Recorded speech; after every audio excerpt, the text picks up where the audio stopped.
Hi, I'm Mark Bailey. Welcome back to the Meetings Club channel. Now, Amy Russell set up her own company, Crescent Virtual Assistant, back in 2018. Since then, her business has grown to supporting a wide range of businesses across the Yorkshire region, and currently she has a team of highly skilled VAs working with her. Amy's experience spans over 25 years in the administration, secretarial and HR sector, and she was recently accepted as a Fellow of the Institute of Administrative Management in recognition of her skills, qualifications and experience. A recent finalist in the 2019 PA Hub Yorkshire VA of the Year, I was keen to find out from Amy why she became a virtual assistant. So I guess the main reason for becoming a virtual assistant was I realised I didn't like the commute to work anymore. So being stuck in that car, trying to get from A to B, and for me that was just dead wasted time. But also the flexibility of working for yourself, choosing your own hours. When you're working for a boss, you've got to ask if you can leave early, if you can take a late lunch, etc. And I just preferred to have my own control over that time. And now if I do need to move my day around, I can decide when I do the work for the clients, etc. And it just gives me complete flexibility to enjoy my life, which is so important for me as well. And what would you say, Amy, is the fundamental difference between a PAEA and a VA? I guess the main difference is VAs work remotely. So we are not sat in the office with the boss, the client, actually face-to-face working with them. So we could be at one side of the country and that client could be at another side.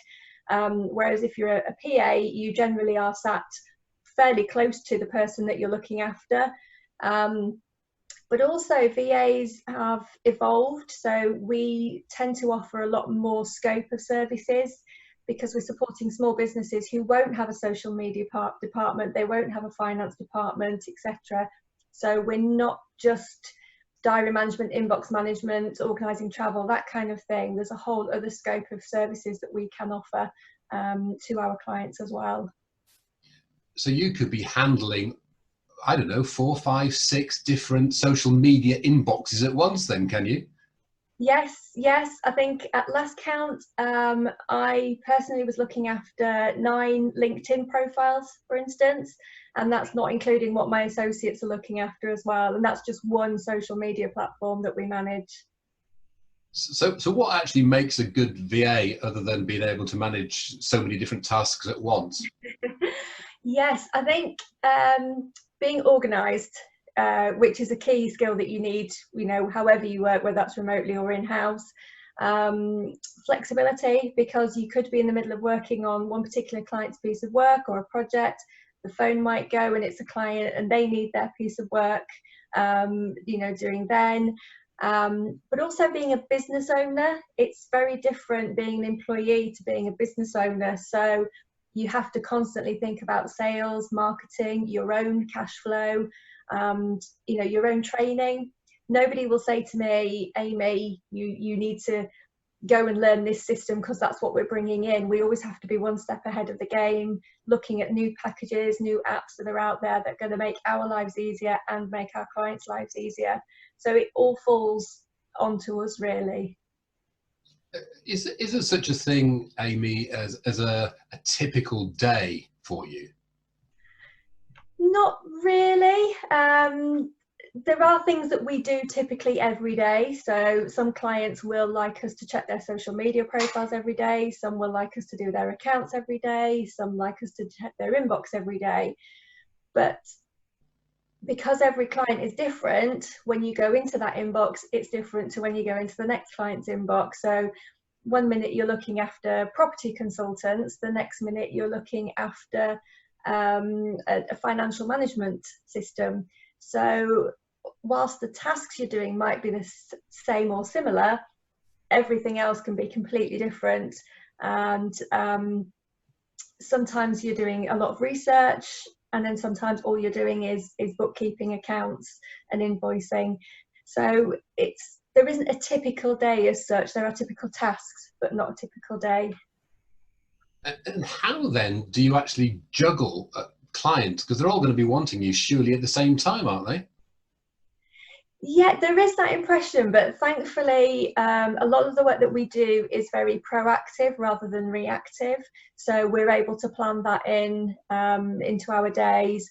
And as we get to know our clients and they are able to delegate more tasks to us, we can set a schedule of when those tasks are done. So the client knows that, you know, every Friday he's going to get this report, or every Tuesday these posts will appear. And so your client gets to know when things are going to happen based on when they need things. But you do then have to build in that flexibility for those urgent calls that, you know, I need to be in London tomorrow, can you sort me out a train ticket? Or this has happened and we need to respond on social media quite quickly. So we always try and factor in a bit of a buffer. So our days are not filled completely, so that we have that time if a client rings us and needs something that's more reactive than proactive. And you haven't been caught out yet? No. And I hope not to, if all my plans and systems carry on working as they are doing. So flexibility, your own time is a really great thing about being a VA. What other good things are there as well? You get to choose who you want to work with. So if there are particular people that you know, you really like and you get on with, then you obviously you can do your best to try and work with them. But also if there's particular industries that you're really interested in, I know some virtual assistants will specialise in a particular field, and it gives them the opportunity to be involved in that field and support people within that, and they get to understand more about their clients from that side as well. So that's really good, because there's nothing worse than going to work and having to spend your whole day with people that you potentially don't always get on with, and that's probably one of the nicest things about being a VA. Do you sometimes have to turn down clients you maybe don't get on well with them, in actual fact? They become a client that you'd rather not work for? Thankfully that's only happened once, and it wasn't that we didn't get on, it was just that actually having a remote support didn't work for their business. They needed somebody who was sat next to them to be able to respond very quickly to things that were coming into their business, and that was quite a hard decision for me to make, to say to them, this isn't working for your business anymore. And you just have to have an open conversation with people and try and put a solution in place. So for them, for instance, we offered to put them in touch with some local recruitment agencies who could find them a member of staff who would be able to work in their office with them and provide that support that they need. And wherever a relationship comes to an end, we always try and do a handover of any work or systems that we've been working on, so that there's a smooth transition for the client as well. Now, you presumably work a lot by yourself. You're not in an office environment. Is that something that you miss? I'd have to say no. I mean, don't get me wrong, going and grabbing a coffee and having a bit of a gossip when you've finished all your emails is quite nice. But I get that social side from other things. So I do a lot of networking. So I get, the social side through networking. I meet up regularly with a group of other virtual assistants in my area. And we go and kind of get that water cooler gossip in one hit once a month. But I really like being able to concentrate on things, and I think by not having all that kind of background chatter and the printer going and the phones ringing and everything, I feel I'm much more productive and I can actually achieve a lot more in the time that I'm now working.